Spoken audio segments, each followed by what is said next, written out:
Coming up on this morning edition of DITV, some students will have dorm rooms while others will be sleeping in the lounge. And later, you can see an improved version of your favorite football stadium. Whether you like football or football, we've got you covered in sports today. Today's weather is looking great for our second day of classes. I'll tell you more later. All that and more coming up on this edition of DITV News. Don't go anywhere. DITV News starts right now.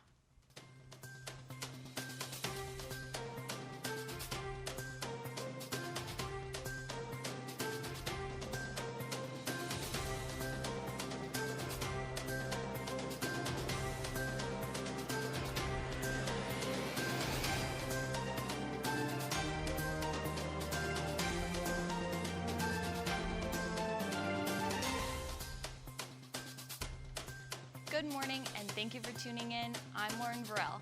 This year, the University of Iowa has over 6,400 students living in on-campus housing.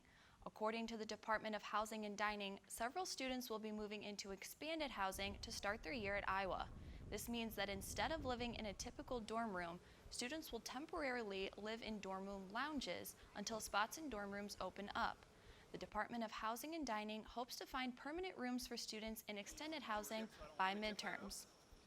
Yeah, we have a larger first-year class. We have more returning students here as well. So to put us in a situation where we have more students than we have beds available. So we put students in expanded housing, which is putting students in lounge spaces. We did that for many years between when I got here in 2004 all the way to 2016.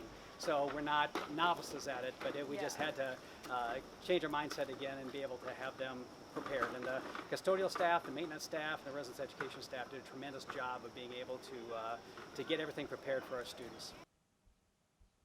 Over the summer, the College of Liberal Arts and Sciences welcomed a new dean. Stephen Goddard took over the role on June 1st after working for the University of Nebraska-Lincoln as their interim dean in the College of Arts and Sciences. Daily Iron reporter Rachel Steele sat down with Goddard and has more to tell us. When I sat down with Dean Goddard, he outlined 2 points of focus. First being excellence and impact. Goddard said that everything the university does should be excellent and have a significant impact. Second, he said he wants autonomy and accountability.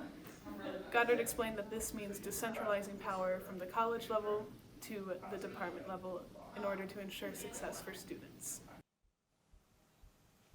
You can learn more about Rachel's interview with Goddard in today's edition of the Daily Iowan or online at dailyiowan.com. The Daily Iowan is proud to announce the beginning of our new Inclusion and Engagement Initiative.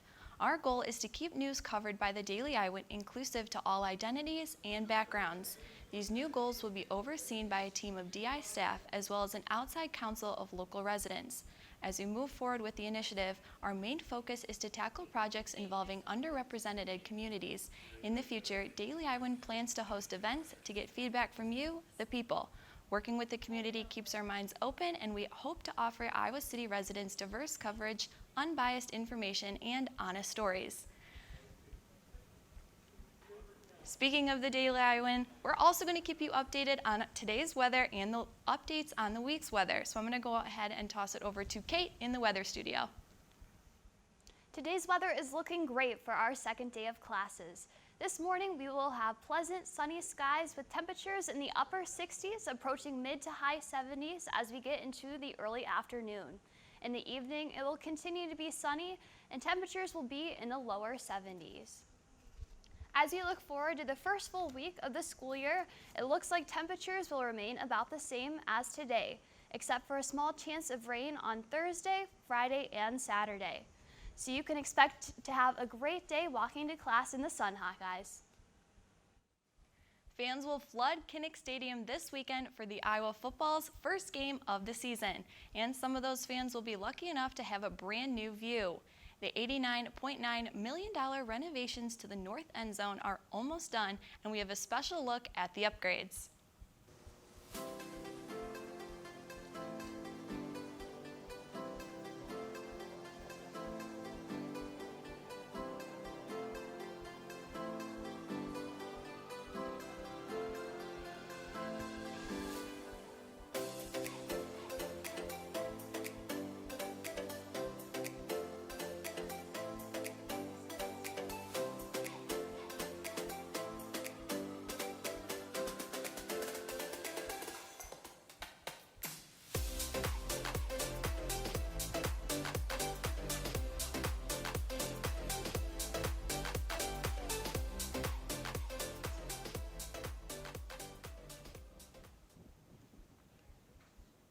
As we got to see there, the changes include a new concession stands, club seating, and a new video board.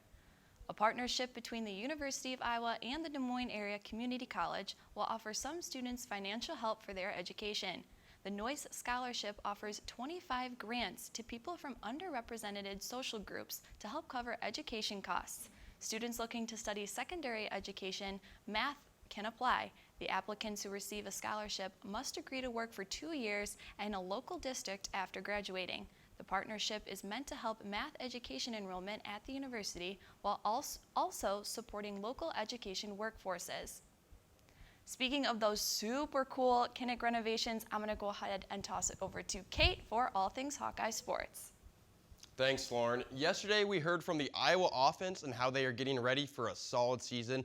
Now let's hear from the other side of the ball. Here's what Iowa's defense has to say on making 2019 unforgettable. I mean, yeah, you always get excited for games, but right now it's trying to focus. That's really unfortunate.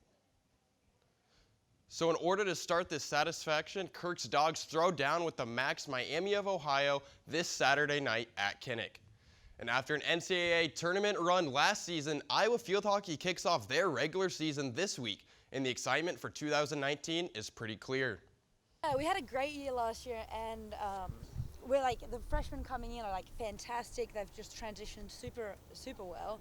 But I think as a team, we're just going to take it day by day. We're not going to focus on past results. We're not going to worry about too far into the future.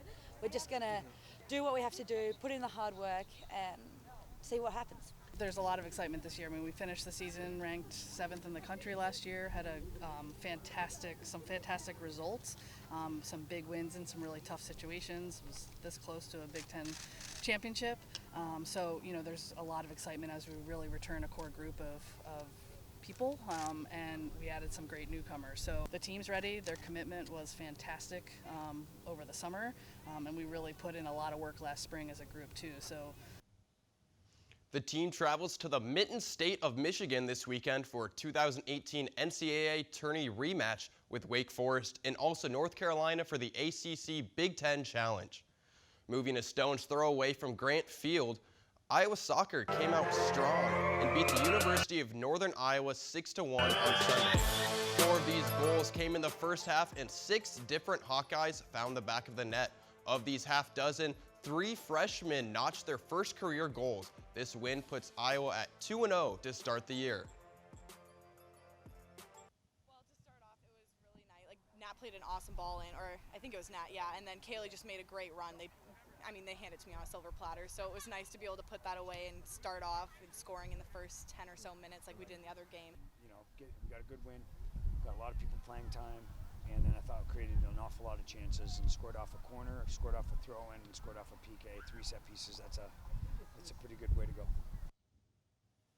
The Hawkeyes host Iowa State on Thursday. And that's all I've got for you today in the sports studio. Come back tomorrow to hear more on football preparations for the season opener.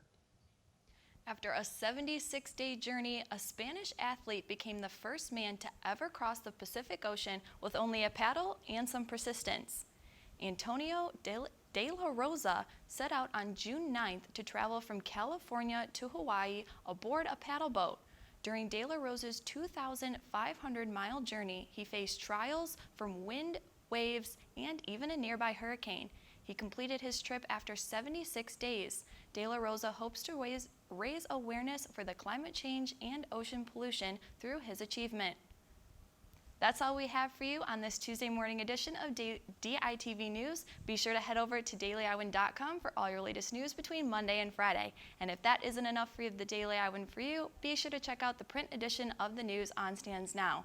For DITV, I'm Lauren Burrell. Have a great day, Iowa City.